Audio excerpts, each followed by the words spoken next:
Kwa mwanaume muda wote upo na magame, tuna magame, yaani hujali chochote, huwezi kutafuta hata hela. Mimi na njaa nile wapi? Sasa nimechoka nakwambia. Mimi tukaende nyumbani kwetu, nimechoka. Hivi unielewi?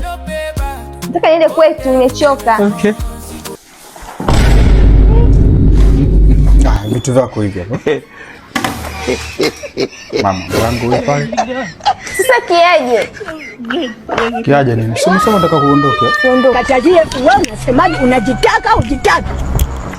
Nikumalize. Vitu vyako hivi hapo. Umeniambia unataka uondoke nyumbani. Haya, vitu hivi hapa. Mimi wana yangu jiongeze. Nijiongeze kufanyaje? Hela ya chakula. Acha utani, nenda baba. Vitu vyako hivi hapa. Nisikuone humu ndani.